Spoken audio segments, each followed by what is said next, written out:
Bon, Hervé, c'est bon, on peut y aller? Bien, bonjour à toutes et à tous, et bonjour à celles et ceux qui sont en direct sur le live. Et merci d'abord d'avoir répondu à notre invitation commune avec Hervé Lefebvre, le directeur régional de la SNCF. Donc, pour celles et ceux qui ne me connaissent pas, je m'appelle Renaud Lagrave, je suis vice-président de la région Nouvelle-Aquitaine, chargé des transports, infrastructures, mobilité.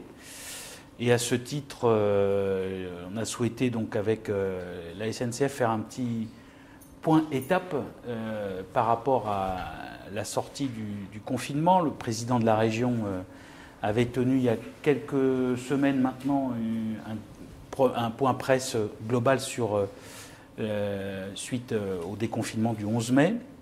Il nous est paru utile de faire un petit point étape et puis vous donner un petit peu les perspectives dans lesquelles on est en train de se situer pour une reprise, j'allais dire, des transports, parce que c'est vraiment ça, des transports publics, puisque vous le savez, on a non seulement les TER qui sont à la charge des régions, mais aussi les transports interurbains. Je vous passe les transports scolaires, mais ça fait partie aussi des dispositifs. Et aujourd'hui, à ce titre, on souhaitait faire un point avec vous sur cette question justement du système et du réseau ferroviaire de Nouvelle-Aquitaine. D'abord, pour commencer, pour vous dire que ça ne s'est pas vu, mais je tiens vraiment à le dire, depuis maintenant 3 mois, enfin on ne compte plus d'ailleurs, nous avons finalement travaillé avec la SNCF à faire en sorte que ce qu'on va vous présenter aujourd'hui soit rendu possible. Je dis ça parce qu'il y avait plein de cellules de crise partout. Alors, on ne s'appelait pas comme ça, cellules de crise, mais on a travaillé avec les techniciens de la SNCF, les techniciens de la région et les élus que nous sommes pour qu'on rende possible ce déconfinement sans attendre je ne sais quel décret applicatif ou autre, parce qu'en l'occurrence, ils sont arrivés après la bataille, et qu'on a essayé de faire en sorte qu'il puisse y avoir une reprise progressive des transports publics au sens large du terme et des TER en particulier.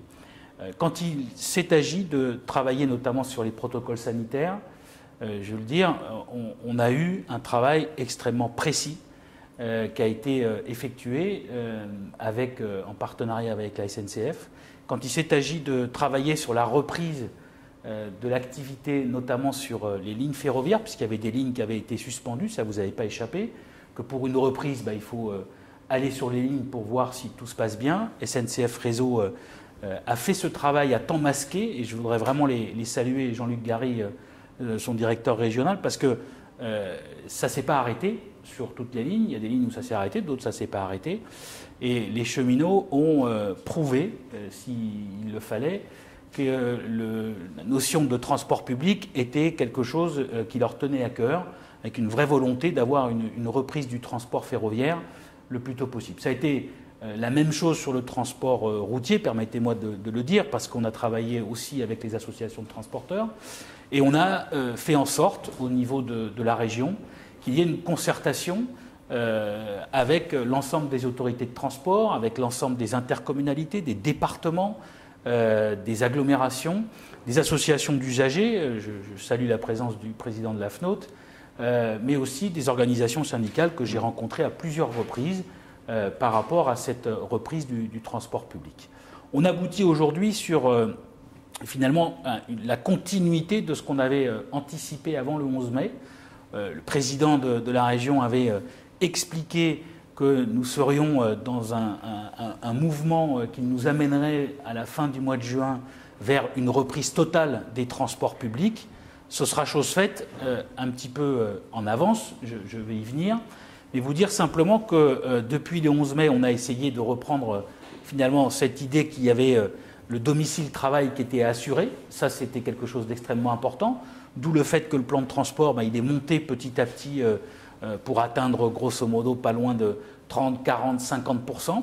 Et depuis mardi, en fait, un nouveau plan de transport a été établi. C'est un rapport étape, le 2 juin, qui augmente et qui atteint grosso modo pas loin de 65%, voire sur certaines lignes, parce que c'est très inégal, certaines lignes, on est allé beaucoup plus loin. Pourquoi? Parce qu'on a remarqué depuis le 11 mai que d'une, il y avait un certain nombre d'origines-destinations, de trains qui étaient finalement soumis à quelques difficultés. Quand je dis difficultés, c'est que dans les trains, je rappelle, le masque est obligatoire, d'une part, qu'au début, décision avait été prise d'avoir une place sur deux, qu'il y a tout un protocole sanitaire qui a été mis en place pour pouvoir le mettre en place, et que la SNCF, comme tous les opérateurs de transport, était soumis aux mêmes conditions de reprise que toutes les entreprises, avec des gens qui ne pouvaient pas reprendre, d'autres qui avaient des difficultés, dans les conditions qui étaient les mêmes que toutes les entreprises de France et de Navarre. Ce qui fait qu'on a obtenu, et on a travaillé sur ce plan de transport, pour assurer les lignes où on a on a plus de monde. Alors quand je dis plus de monde, c'est plus de monde par rapport évidemment aux capacités que nous avons dans les trains, ce qui nous a fait, je dirais, monitorer, on va dire ça comme ça, un certain nombre de trains sur la région, sur lesquels, au vu du nombre d'abonnés, à la fréquentation qui était avant le Covid, on pouvait avoir quelques craintes, disons-le comme ça. Bon, au début du déconfinement, il n'en a rien été, puisqu'on n'a pas eu beaucoup de monde, c'est moins qu'on puisse dire. Ça reprend doucement, et l'idée aussi du message qu'on souhaitait faire passer, c'était qu'aujourd'hui, le train, c'est un moyen de transport en toute sécurité sanitaire. 99,9% de celles et ceux qui arrivent dans une gare portent un masque, que le décret du 31 mai dit bien les choses, qu'il faut continuer à respecter les gestes barrières, et que dans les trains où effectivement il y a potentiellement un petit peu plus de monde, ce qui peut arriver, et ce qui est arrivé ces derniers jours, eh bien c'est évidemment le port du masque qui remportera, je dirais, les aspects sanitaires et le respect de ce décret qui est paru il y a quelques jours et qui permettra petit à petit, finalement, à tous nos concitoyens de revenir vers les moyens de transport, et notamment les moyens de transport public, et notamment les TER. Pourquoi je dis ça? Parce qu'il y a peut-être parmi nos concitoyens une petite appréhension, ou peut-être plus importante que petite, d'ailleurs, ça dépend de là où on se situe. L'idée qu'on veut faire passer, c'est que d'une, la désinfection des trains, elle se fait comme pour les cars, une fois par jour, qu'il y a en plus des équipes de nettoyage, et vous le verrez si vous le souhaitez tout à l'heure, dans la visite du TER, on l'a déjà fait il y a quelques jours avec Hervé, et je sais que c'est continu, sont aujourd'hui extrêmement bien respectés. Le port du masque est là, pour notamment les usagers et puis les agents de la SNCF. Il y a un accompagnement, il y a du gel hydroalcoolique qui a été disposé dans une immense majorité des gares de Nouvelle-Aquitaine. Il y a aujourd'hui, toutes les conditions sont réunies pour reprendre le transport public et reprendre les TER. Vous avez bien compris que l'enjeu que nous avons au niveau régional, mais j'ai tendance à vous dire que ça n'est pas que pour la région Nouvelle-Aquitaine, nous avons aussi quelque part une cellule de crise avec mes collègues de toutes les autres régions de manière hebdomadaire depuis 3 mois. L'enjeu qui est le nôtre maintenant pour cet été et à la rentrée, c'est d'éviter que tout le monde reprenne la voiture. Ce n'est pas au moment que nous sommes en train de vivre qu'il faudrait se dire bon allons-y, on va reprendre la voiture parce que c'est plus je ne sais quoi. Non.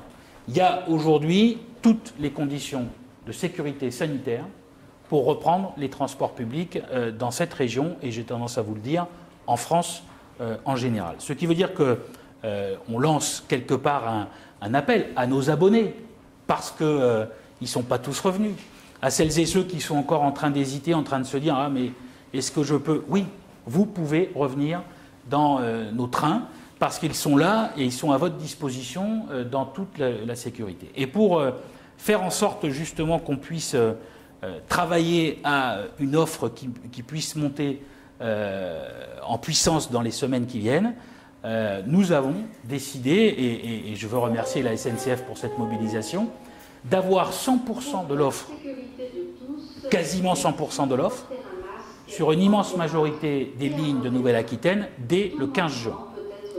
Pourquoi cette date? On avait imaginé au départ qu'on était plutôt sur le 25, date à laquelle, a priori, sauf erreur de ma part, et sauf si les choses changent, parce qu'on parle évidemment dans les conditions qui sont les nôtres, 25 juin, c'est la date à laquelle les TGV seront à 100% dans notre pays. Il était évident et obligatoire qu'il fallait qu'on soit en adéquation avec l'arrivée des TGV qui sera de plus en plus massive, et notamment à l'approche des vacances qui seront pour toutes et tous bien méritées. Ça veut dire qu'à partir de là, le souhait que nous avons eu, c'est de faire correspondre l'arrivée des TGV avec les TER.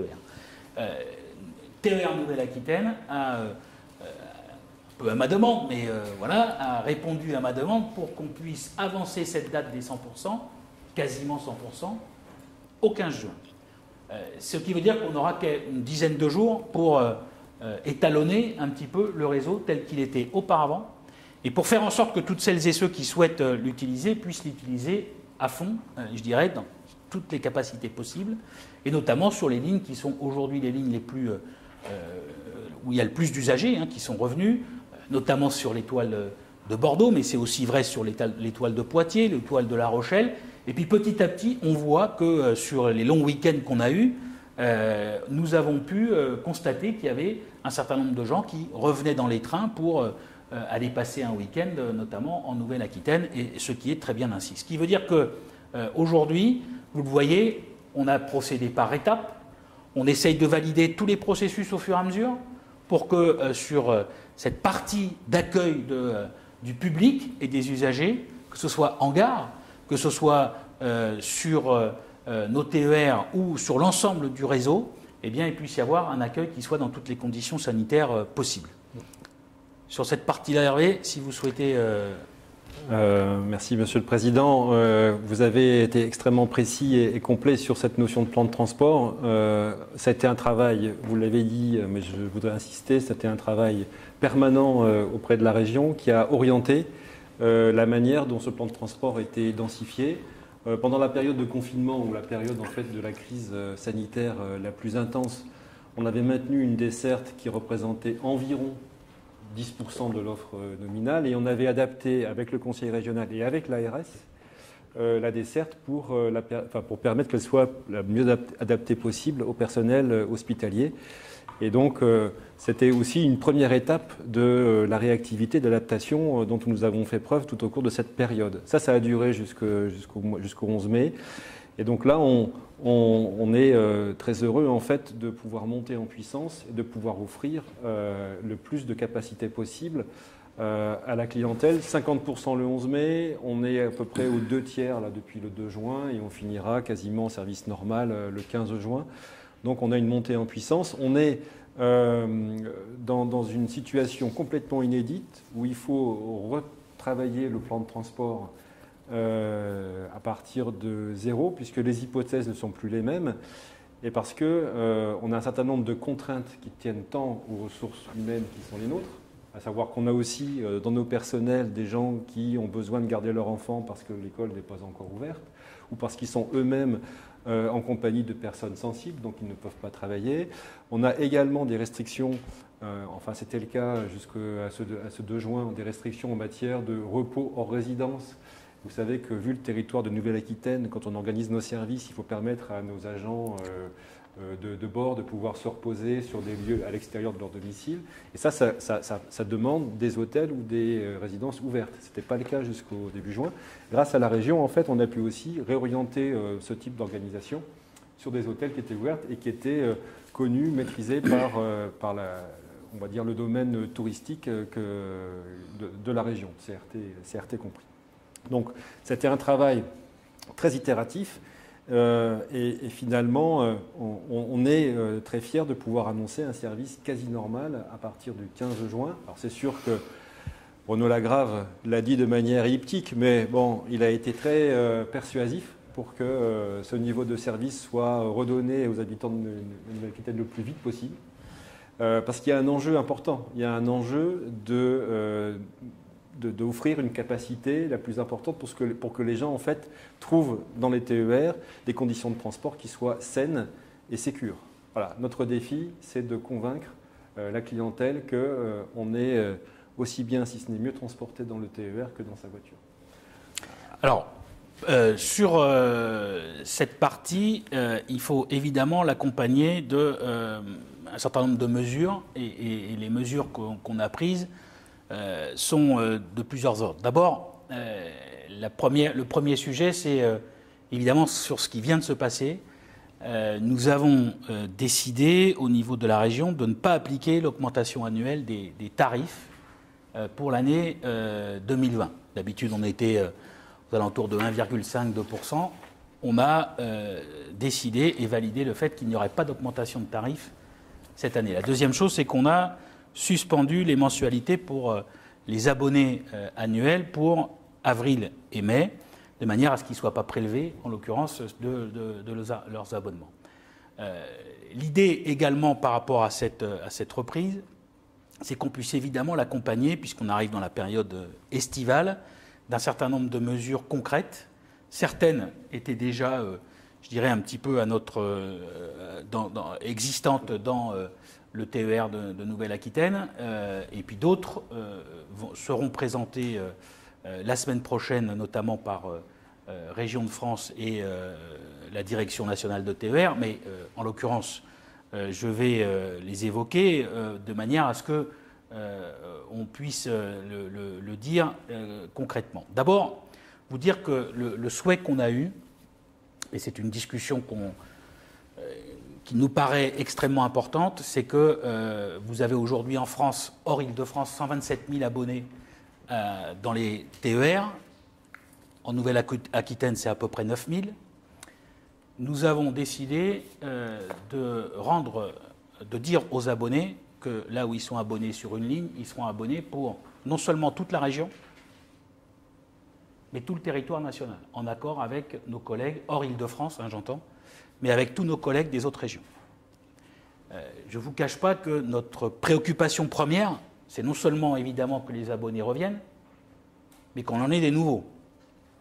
Et cette mesure, qui est une mesure forte, et qui est une mesure quasiment une première nationale pour TER, d'habitude c'est région par région, là on a fait un travail, je vous confirme, assez long, qui nous permet aujourd'hui de vous dire que les abonnés de Nouvelle-Aquitaine auront pour juillet et pour août la possibilité d'aller partout dans la région, de préférence dans la région, mais ils auront aussi la possibilité d'aller dans une autre région s'ils le souhaitent. Ça, c'est la première chose. La deuxième, c'est que vous le verrez aussi la semaine prochaine, il y aura une annonce, je ne sais pas combien sera annoncé au niveau national, mais pour ce qui concerne la Nouvelle-Aquitaine, nous mettrons à disposition de tous les usagers 300 000 billets à petit prix à moins de 10 €. On a déjà fait cette opération il y a maintenant quelques années. On la met en place pour cet été, de manière à ce que celles et ceux qui souhaitent utiliser le TER dans les jours et les semaines qui viennent puissent bénéficier aussi de ces 300 000 petits prix en région Nouvelle-Aquitaine. C'est extrêmement important. La partie estivale est pour nous aussi un moment extrêmement déterminant pour la reprise et pour la reprise de nos TER, ce qui veut dire qu'en dehors de la question des abonnés et des petits prix, notre idée a été de travailler sur, finalement, qu'est-ce qu'il y a à visiter en TER en Nouvelle-Aquitaine. Et de la même manière on va le mettre en place dans toutes les autres régions, nous avons souhaité, avec la SNCF, mettre en place une application de tous les sites touristiques de Nouvelle-Aquitaine qui sont accessibles en TER. Elle sera compilée par le comité régional du tourisme de Nouvelle-Aquitaine, comme tous les CRT d'ailleurs des autres régions, et il y aura à disposition des usagers une application simple, vraiment très simple d'usage, où vous pourrez aller en TER, faire une visite. On a, si j'ai bien compris, l'idée c'est qu'il y ait beaucoup plus de tourisme à l'intérieur du territoire national. Je crois pouvoir vous dire qu'on est la plus belle région, c'est comme ça que je vais le dire, et c'est comme ça que je le dis d'ailleurs à tous mes collègues des autres régions, et que donc on va être la plus attractive, en tout cas on va se mettre tout en chantier pour que ce soit le cas. Ce qui veut dire que tous les sites touristiques de Nouvelle-Aquitaine seront évidemment largement mis en avant au niveau national. Je compte sur Hervé pour ça. Mais en tout cas, vous dire qu'on aura cette application qui sera fournie dans les prochaines semaines pour que toutes celles et ceux qui le souhaitent puissent avoir à disposition, à proximité, en TER. Et pour y aller, ils auront des possibilités multiples. La première, j'ai parlé des petits prix tout à l'heure, mais vous l'avez vu dans le dossier qui vous a été distribué, nous avons décidé de mettre à disposition des Néo-Aquitains le pass escapade. Pourquoi ce pass escapade? Vous avez peut-être vu, dans l'histoire des 3 anciennes régions, il y avait des passes partout. Enfin, pardon du jeu de mots, mais il y avait plein de passes. Voilà, celle-là, je ne la referai pas. Hein. Il y avait plein de passes. Alors, il y avait un pass ceci, un pass cela, un pass machin, un pass truc. Bon, au bout d'un moment, il ne peut en rester qu'un, comme disait dans Highlander. Et à la fin, il s'appelle pass escapade. Le pass escapade, c'est quoi? C'est vous partez en famille, vous partez à 2, vous partez à 3, vous allez faire une escapade dans la région Nouvelle-Aquitaine, et bien vous avez un tarif adapté. Il vient en plus du tarif tribu, qui est valable toute l'année. Là, on est sur la période estivale, et l'idée, c'est qu'on ait quelque chose qui permette véritablement d'aller faire un séjour touristique hein, sur le territoire de Nouvelle-Aquitaine. Ce pass escapade, on considère aujourd'hui que c'est un produit qui permettra à celles et ceux qui veulent faire un séjour d'avoir le moyen d'y aller en TER. Et pour tout vous dire, on est en train de mettre en place dans le chèque tourisme qui a été voté par la région la semaine dernière, ou la semaine, enfin, je ne vois plus le temps passer, moi, enfin, c'était la semaine dernière, je crois, d'intégrer la possibilité justement d'avoir ce pass escapade. Ça veut dire aussi que par rapport à ce dispositif, on a aujourd'hui la volonté de démontrer que l'attractivité touristique, ce n'est pas uniquement un territoire, c'est aussi comment j'y vais. Et le comment j'y vais, ça tombe bien, hein, il est en TER avec un tarif qui est extrêmement attractif. La deuxième chose que je voudrais vous dire, c'est que les gens pourront y aller aussi, pour un certain nombre de trains, à vélo. On renouvelle l'opération vélo dans les TER, tel qu'on l'avait fait déjà l'année dernière, qui a très bien fonctionné. On a un peu pédalé, non. On a un peu eu quelques difficultés au début, il y a quelques années. Maintenant, on est stabilisé et on étend cette année sur la ligne de Bordeaux-La Rochelle, qui était une forte demande des usagers et des associations de vélos pour faire en sorte que, justement, en toute sécurité, les gens puissent mettre leur vélo à bord des TER. Ensuite, on lance un abonnement pour les jeunes. Alors, pourquoi cet abonnement? Tout simplement parce qu'on a considéré, et l'exécutif de la région a considéré, que depuis la fusion des régions, c'est pareil, il y avait différents abonnements, qu'on avait beaucoup de demandes des associations étudiantes, mais aussi d'un certain nombre de celles et ceux qui s'occupent de l'apprentissage, de salariés de la formation professionnelle, bref, tous les jeunes qui souhaitaient pouvoir finalement se déplacer à l'intérieur de la région. Donc on avait ici un truc pour les étudiants, le lendemain on avait un... Bref, fin du game, on finit avec le pass abonné moins de 28 dédié aux jeunes qui sera à leur disposition dans les semaines qui viennent. Pour préparer, je dirais, ce pass abonné, je vais vous indiquer que, et dans le cadre, pour le coup aussi national, nous lancerons un pass pour le mois de juillet et pour le mois d'août, TER, tout TER Nouvelle-Aquitaine et les autres régions, comme je vous disais tout à l'heure pour les abonnés, à 29 € par mois pour juillet et pour août pour les jeunes. Ce qui veut dire qu'on a aujourd'hui, vous l'avez compris, et en Nouvelle-Aquitaine et au niveau national, opérer un certain nombre de choix stratégiques pour dire à celles et ceux qui s'entassent dans les voitures avec les valises sur les genoux, venez dans les trains, ça sera plus simple. Et vous serez plus confort et vous aurez plus de services. Et vous serez encore plus en sécurité. Donc l'idée de ce pass, qui sera donc un pass tout TER Nouvelle-Aquitaine et TER des autres régions de France, 29 € par mois, pour 29 € pour le mois de juillet. S'ils le prennent au mois d'août, ce sera 29 € pour le mois d'août. Ça veut dire aujourd'hui qu'on a, vous l'avez compris, la volonté de dire à celles et ceux qui, nous l'espérons tous, pourront prendre leurs vacances, ou d'ailleurs ceux qui ne prenaient pas de vacances. Je rappelle que 40% de nos concitoyens n'en prennent pas. Qu'à l'intérieur de la région, pour 29 €, ils pourront aller visiter les sites dont je parlais tout à l'heure, et que si jamais à la rentrée, ce que nous espérons tous, ils se décident de dire « Ah ben, je vais continuer avec le TER », ils auront un pass jeune qui sera à leur disposition sur l'ensemble du réseau de Nouvelle-Aquitaine. Ça veut dire simplement qu'il faut aujourd'hui, à travers à la fois la reprise du plan de transport, mais aussi tous ces tarifs que nous avons adoptés au niveau de la région, et vous avez compris qu'ils vont maintenant au-delà de la région pour certains d'entre eux, temporairement pour juillet et août, démontrer que non seulement on est en sécurité, mais qu'en plus, on est parfois et souvent largement moins cher que d'autres moyens de transport individuels par rapport à ce que nous avons revu comme offre aujourd'hui sur d'autres moyens. Tout simplement, moi je veux aujourd'hui vous dire que la relance des transports publics est aujourd'hui non pas un problème de Hervé Lefebvre et Renaud Lagrave. Nous, en tout cas pour ce qui me concerne, moi je suis de passage. Hervé aussi, vous irez certainement ailleurs après avoir dirigé cette belle région. Moi je suis de passage, je suis élu. Et ce que je veux vous dire, c'est qu'au-delà de nous, la question de l'avenir des transports publics est posée dans ce pays à l'heure où nous parlons.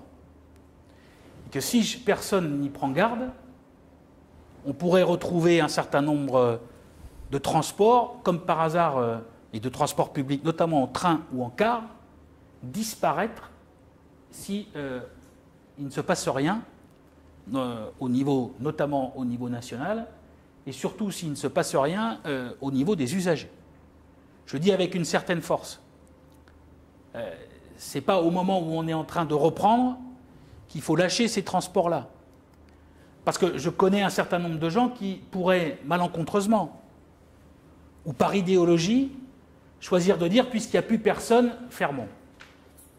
Et ça, je peux permettre de le dire, en tant que vice-président de la région, moi j'ai toujours cru, vous le savez, toutes et tous, pour celles et ceux qui me connaissent, au transport public.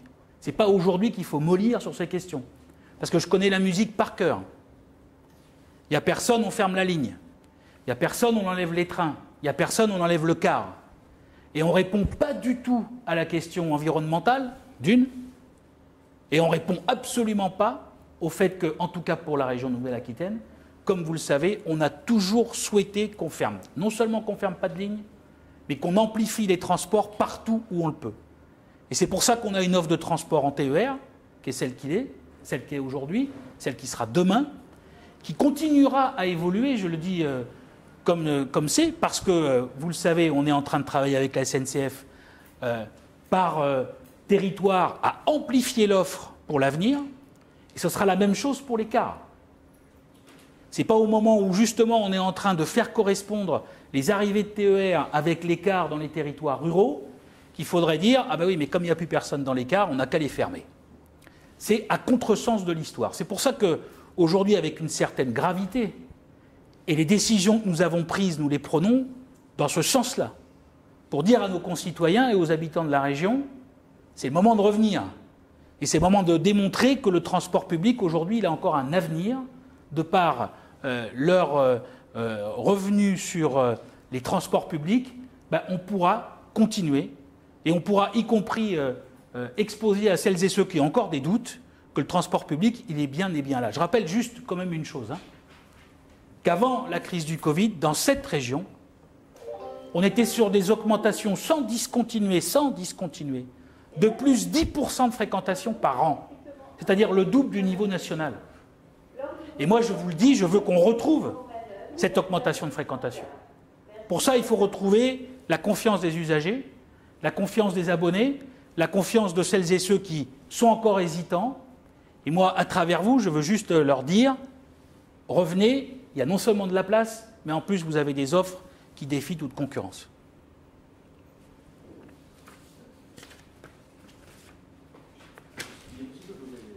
Ah bah bien sûr, vous avez fait pour ça quand même. Parce que si on ne répond pas aux questions, à ce moment-là, c'est plus une conférence de presse. Moi, oui, je ne sais pas si Hervé voulait rajouter. C'est sûr, c'est complet, voilà, le service est quasiment à son maximum. Dans quelques jours, oui. Quelques jours. Aujourd'hui, concrètement, sur le nombre d'abonnés, par exemple, 9 000 abonnés,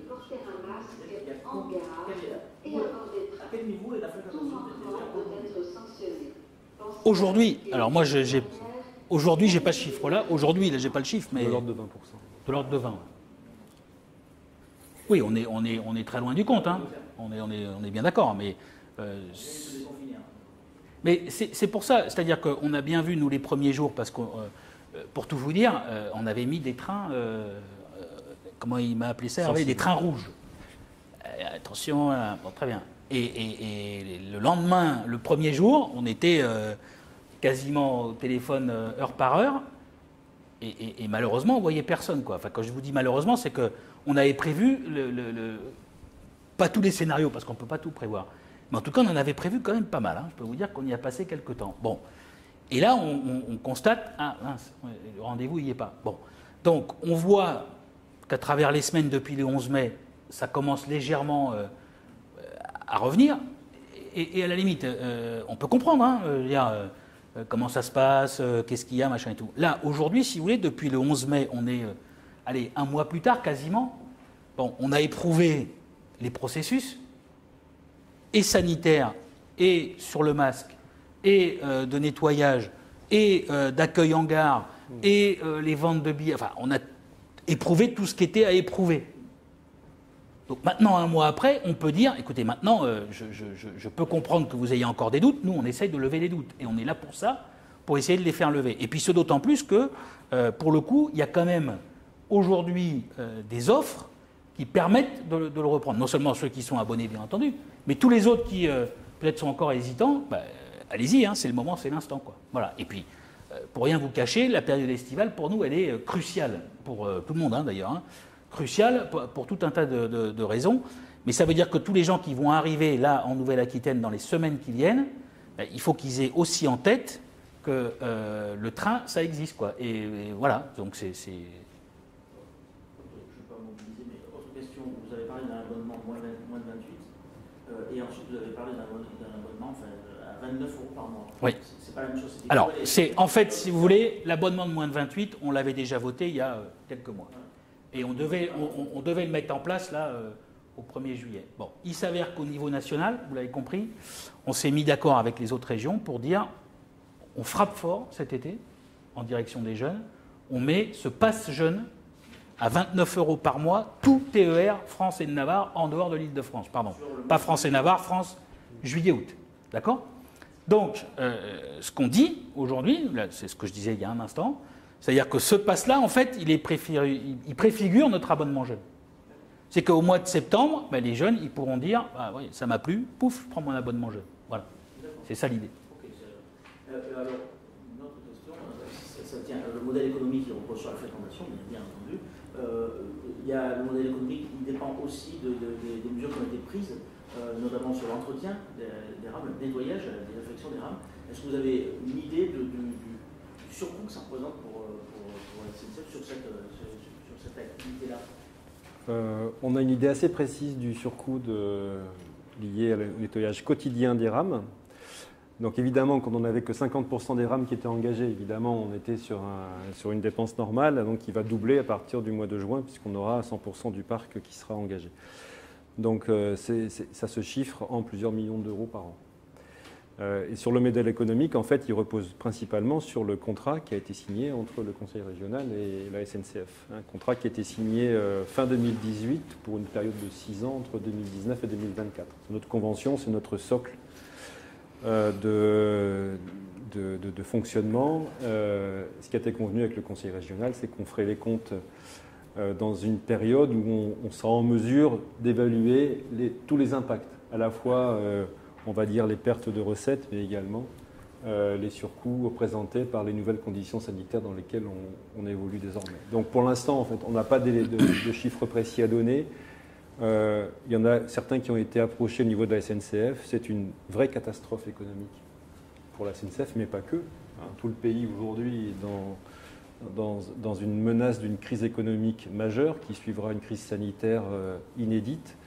Et je pense qu'il faut saluer vraiment la démarche du Conseil régional, qui nous a soutenus pendant toute cette période, parce qu'on a toujours trouvé une autorité organisatrice qui nous soutenait, et deux, qui a souhaité aussi ne pas augmenter les prix au 1er juillet et faire des propositions de tarifs attractif, je dirais presque modeste, de manière à permettre aux gens qui ont été aussi touchés par la crise et qui le seront dans les mois qui viennent, de pouvoir avoir accès au train qui, je le redis, Renaud l'a dit, mais je le redis, qui est un mode de transport rapide, très écologique et qui est capacitaire.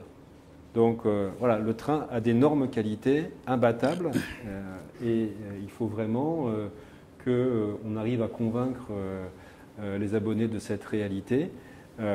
En plus, la région a décidé d'avoir une politique très attractive en matière de prix, parce qu'elle compense largement plus que le prix du billet.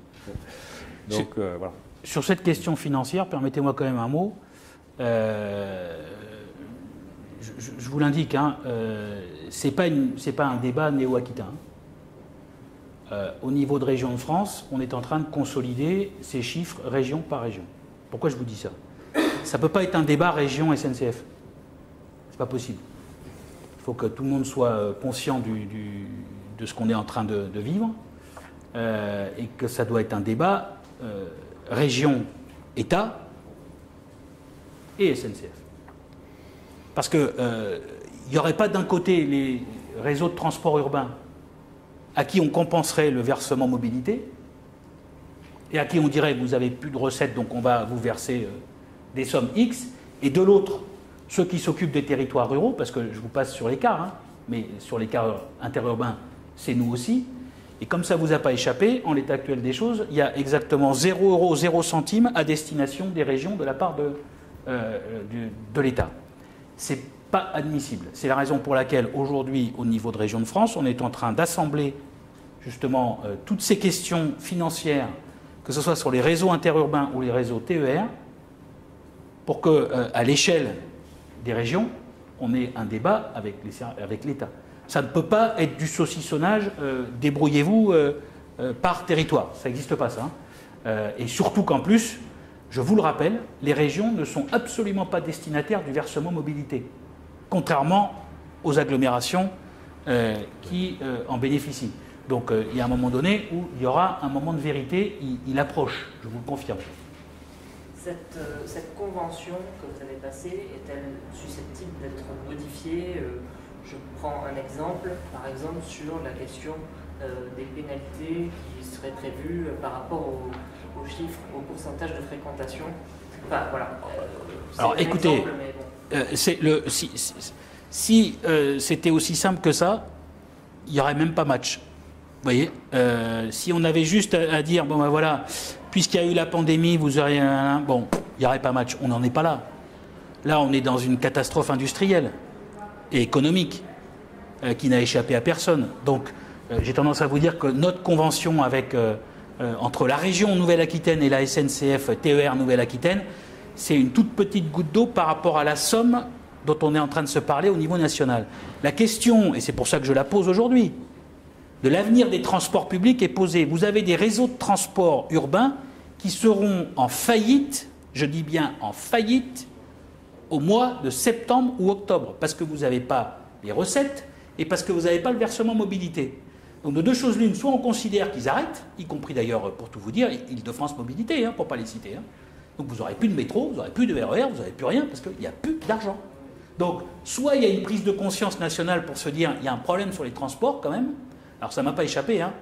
C'est pas tout à fait sur le dessus de la pile, à part pour nous expliquer qu'il faut faire ceci, faire cela, et démerdez-vous avec. Mais la vérité, c'est que là, aujourd'hui, il va falloir que ce dossier-là, il revienne sur la pile. Parce qu'on parle beaucoup de plein de secteurs, tant mieux pour eux, mais pour l'instant, le secteur des transports, il n'est pas encore dans le débat global. Or, aujourd'hui, il y a des réseaux de transport qui sont en danger. Le nôtre aussi. Je ne m'exclus pas, hein. Le nôtre aussi. Si demain, il n'y a pas une prise de conscience nationale pour dire, bon, écoutez, comment on fait ? Parce que le versement mobilité pendant la période de confinement, je vous signale qu'avec le chômage partiel, le versement mobilité, hein, sur votre feuille de paye, si vous étiez en chômage partiel, il n'était pas versé. Donc il y a quelqu'un à qui ça va, hein, pour verser, pour faire circuler des transports. Et si jamais il n'est pas versé, ben, c'est un manque à gagner. Si vous ne payez pas en plus quand vous êtes à bord, ben, c'est aussi un manque à gagner. Quand vous additionnez ça, il y a des réseaux qui vont couler. Donc nous, on ne fait plus payer, en l'occurrence, l'écart depuis maintenant quelques mois, c'est un sujet. Et avec la baisse de fréquentation qui est descendue, vous l'avez compris, à des niveaux abyssales, eh bien, résultat des courses, il n'y a plus aucune recette. Mais il y a les dépenses en face. Donc voilà, donc à partir de là, la convention, je dirais, ce sera, franchement, hein, ce sera la dernière roue du carrosse, ou même ce sera à la fin qu'on s'en parlera. D'abord, permettez-nous, et je pense que ça c'est le premier sujet, c'est savoir comment aujourd'hui l'État considère les transports publics dans ce pays. Et comment il y a un plan global de sauvetage, hein, j'appelle ça comme ça, hein, du transport public. Ou si, le choix c'est, excusez-moi l'expression, mais des merden ziziches, quoi. Tout le monde m'aura compris. Les week-ends ça va être les premiers après la levée d'interdiction d'aller au-delà des 5 km. Est-ce que ça va être un test pour vous, justement, au niveau de la capacité des unités que vous disiez? Oui. On espère qu'il y aura plus de voyageurs. Alors, on aura à partir de ce week-end une offre TGV qui va monter autour de 50%.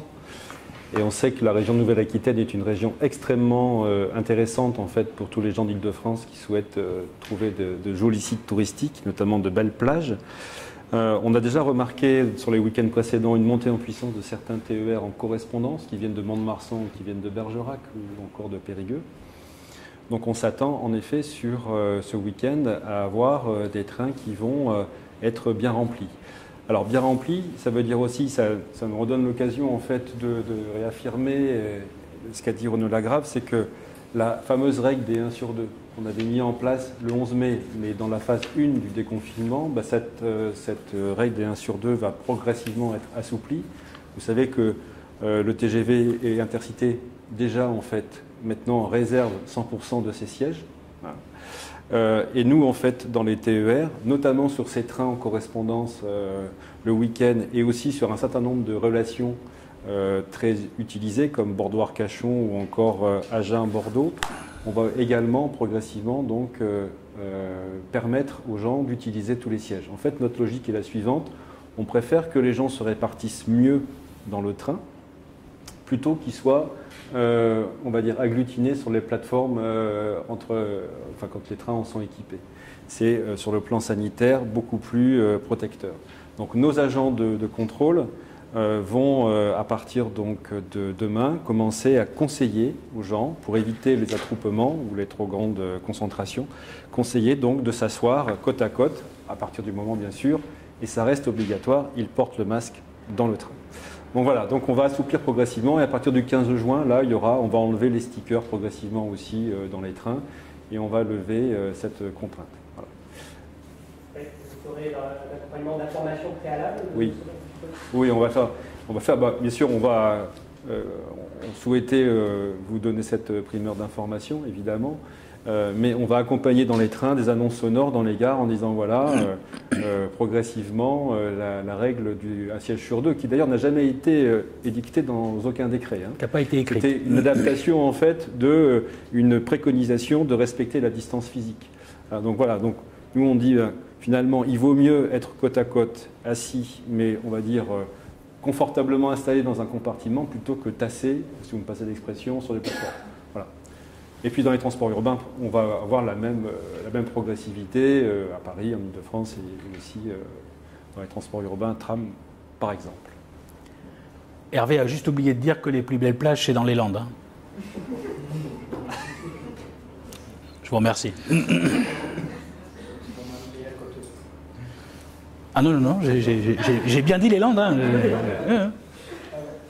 J'aime beaucoup les autres, mais quand même. D'autres questions ?